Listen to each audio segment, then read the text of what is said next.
Okay, good morning everyone.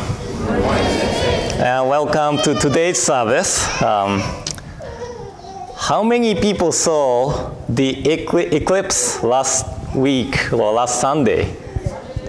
Most of you. It was really amazing to watch, isn't it? According to my research, next eclipse we are able to watch in West Coast will be August 12, 2045. Aoi was 5 years old this year, but she will be 33. And Hikaru will be 29 years old when we are able to see the next solar eclipse in West Coast. That means I'll be 65 and ready to retire. That's amazing. But it was really interesting to watch eclipse. And we can usually see the moon in daylight. But on the day of eclipse, we could see the moon covering the sun when we were wearing the special glasses.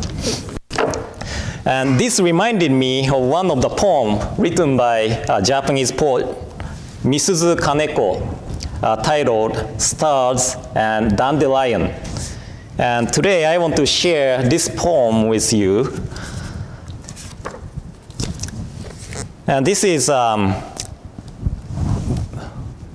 both Japanese and English. And if you are interested, I will leave it in the library, so please look at it. She wrote really nice poems in Japanese, but translated by D.P. Dutcher, Mr. D.P. Dutcher. So if you are interested, please look at it at the library. But Stars and Dandelions.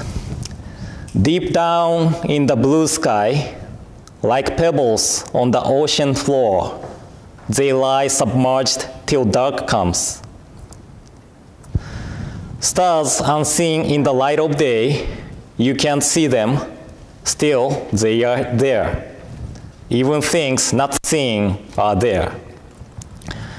Petals drop and withered dandelions, hidden in cracks between roof tiles, wait silently for spring to come. Their strong roots unseen, you can't see them, still they are there. Even things not seen are there. So this is a poem written by Misuzu Kaneko. And there are many things we cannot see, something like the love of family, the kindness of friends, the compassion of Buddha. We can see them, but it doesn't mean it's not here. It's like daytime stars. We can see them, but still they are here. So please remember that things we are able to see is not the only things which support our lives, but there are many things which support our lives even though we cannot see them. And we are living, or we are able to live this life because of the supports and sacrifices of the lives of so many others. And this will be the end of my children's talk. I'd like to invite you to join me in Gassho. Please put your palms together to begin the adult Dharma message. And today, I'd like to share the fourth vow of Bodhisattva Dharmakara, who later became Amita Buddha, taught in the Raja Sutra. If, when I attain Buddhahood, the humans and devas in my land should not all be of the same appearance and should be either beautiful or ugly, may I not attain the perfect enlightenment. Namo Amida Butsu. Namo Amida Butsu. Namo Amida Butsu. Namanda Butsu. Namanda Butsu. So it is already end of August. And we only have 4 months until the end of this year, 2017. And can you believe it? I cannot believe that Aoi is going to school starting school next week. And Hikaru is going to be 1 year old in 2 months. Time flies. Anyway, you see the statue in the middle of Onaijin or the altar.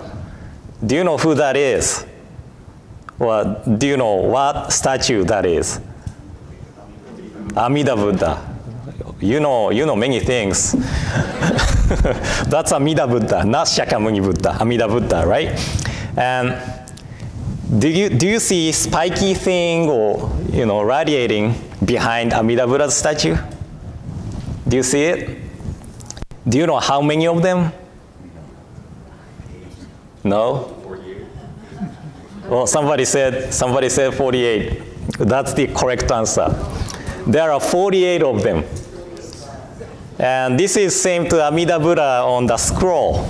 If you have, or if you have seen the scroll of Amita Buddha, there is 48 ray of light radiating from behind Amita Buddha. And this number represents the 48 vows of Bodhisattva Dharmakara. And according to the larger sutra, the sutra which we Jodo Shinshu or Shin Buddhist relies on, Bodhisattva Dharmakara became the Buddha named Amida by accomplishing the 48 vows. And some people just read this story of Bodhisattva Dharmakara's practice as just a story. But through the vow, we learn the reality of ourselves. And, we sometimes recite Jodo Shinshu Creed. And it said, revealing the light of Buddha, reflecting upon my imperfect self, I shall strive to live a life of gratitude. Revering the light of Buddha, reflecting upon my imperfect self, I shall strive to live a life of gratitude.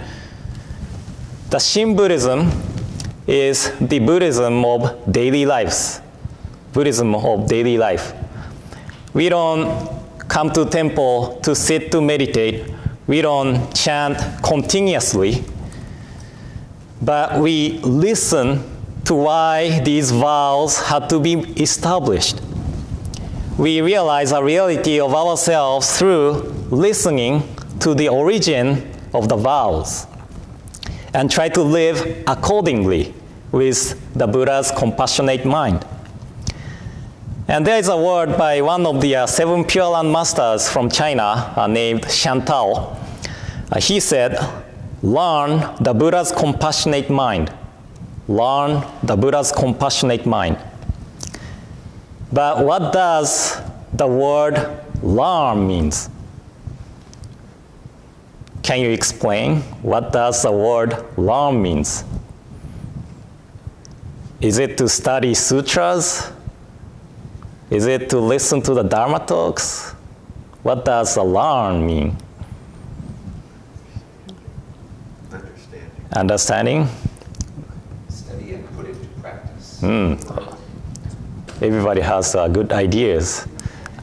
When I have question, I always look at the dictionary.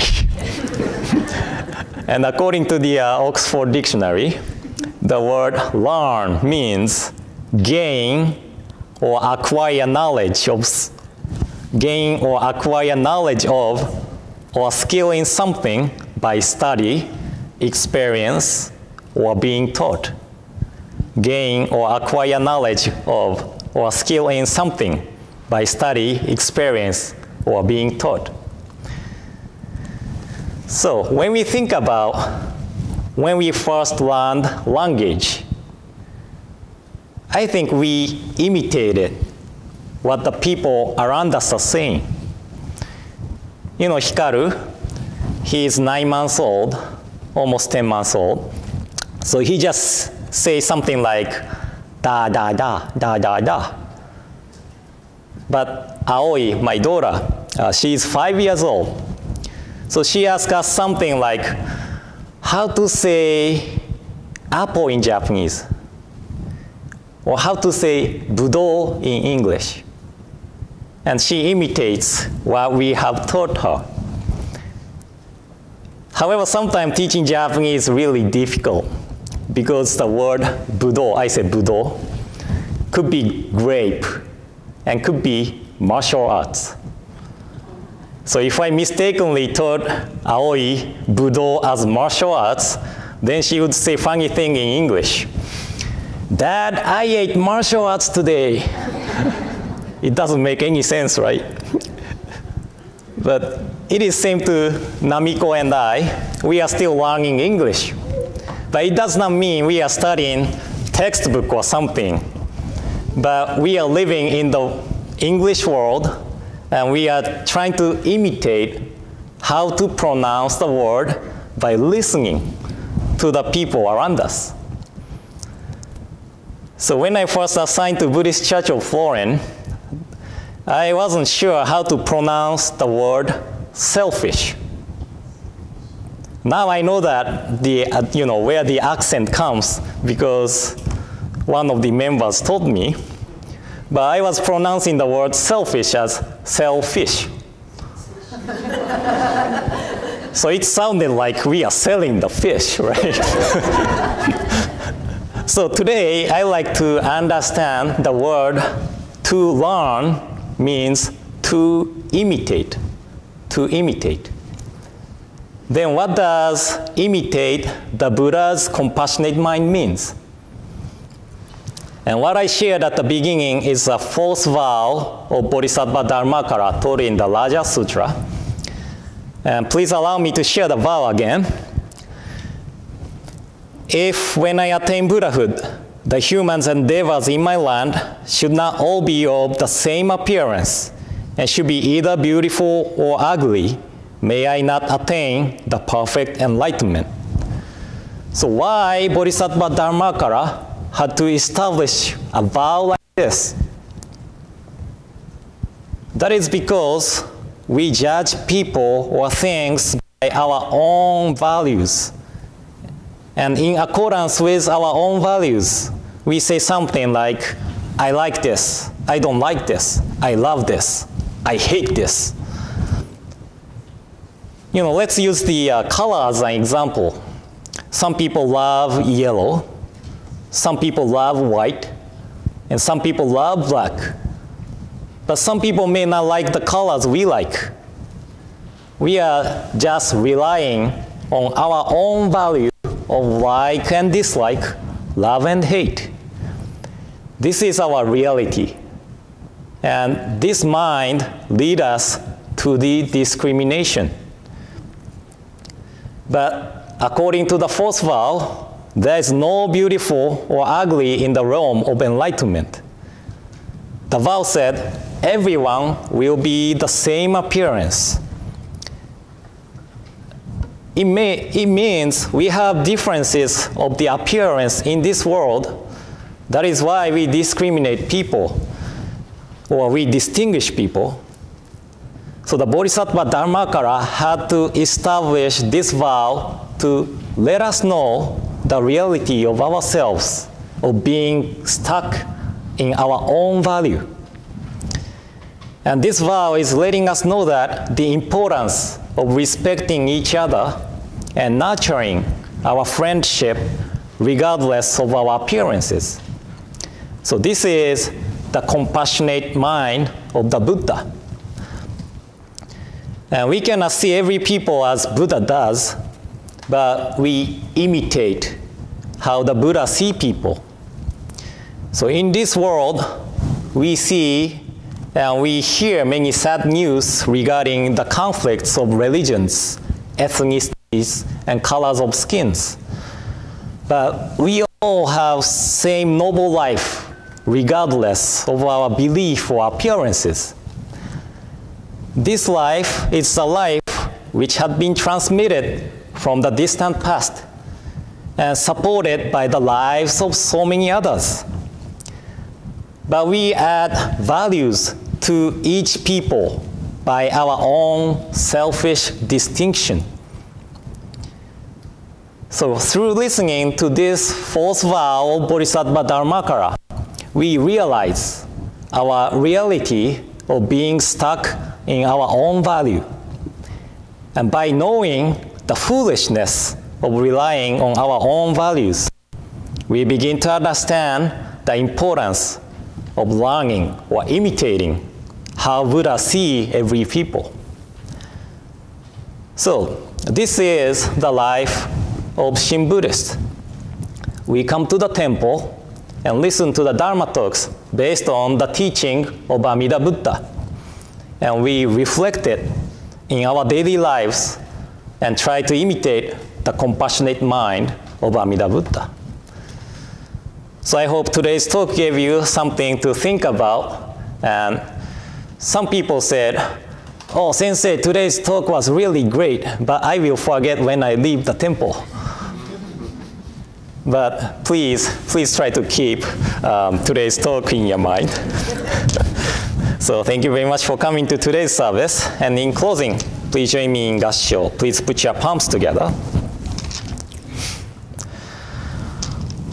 If when I attain Buddhahood, the humans and devas in my land should not all be of the same appearance and should be either beautiful or ugly, may I not attain the perfect enlightenment.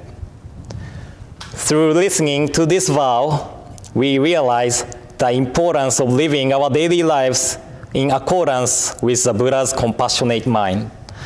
Namo Amida Butsu, Namo Amida Butsu, Namo Amida Butsu, Namanda Butsu, Namanda Butsu.